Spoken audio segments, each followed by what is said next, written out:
So in thinking about how can we best help people when we visit the hospital, a few more tips for you. One question is, do I stand or do I sit? And that may sound like a small thing, but it's really not a small thing. Whenever you can, when you visit somebody in the hospital or in a nursing home or other healthcare facility, you need to sit down. The reason why we sit down is because there's an experience of us caring more, of us being there longer. There's a wonderful study that was done that's going to be included in a link in the course notes here, where the University of Kansas nursing department followed around a physician. And when that physician went into a room, he would either stand or he would sit as he had a conversation with the patient. When he went into the room and he stood and had a conversation, they would time him how long he was in and he'd come back out.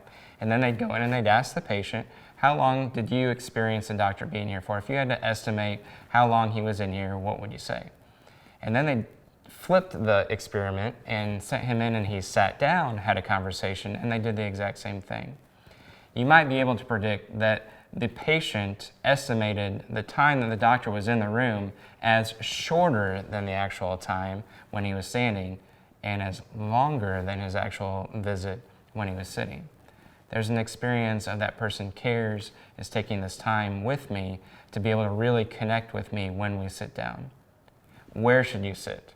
If you're visiting a healthcare facility, please do not sit on the bed with the patient. There are many reasons for this.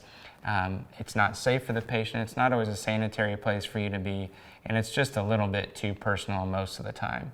Ask them, is it okay if I move a chair over to be close to you? And sit on their level so you can have a face-to-face conversation with them. So to sit or to not sit, please always sit. The next question is, do you always pray out loud with the patient when you visit? To pray or to not pray? Well, of course, the answer is we always pray for these people. But the next question is, do we always pray out loud with these people? So a good way to gauge this is it's always appropriate to just ask the question, can I pray for you? In my experience, people will answer in one of three ways. They'll say yes, and they'll shift in their bed, and they'll bring their hands over to you to join hands and pray, and then go ahead and pray with them right then. Sometimes you'll say, can I pray for you? And they'll say, yes, please keep me in your prayers. That means, I like the idea of you praying for me, but maybe I'm ready for our visit to come to an end, and it's okay for you to leave. Put me on that prayer list, but for right now, I'm not ready to have prayer. Then if you say, can I pray for you? And they offer no response or they change the subject, it could be that they're not ready to have an out loud conversation with God.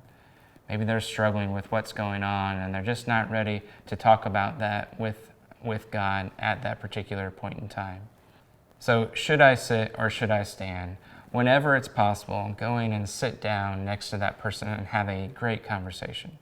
Should I pray or should I not pray? Well, you should always pray for people who are in phase 3, but should you pray out loud with them while you're visiting? Sometimes yes, and sometimes they're just not ready for that.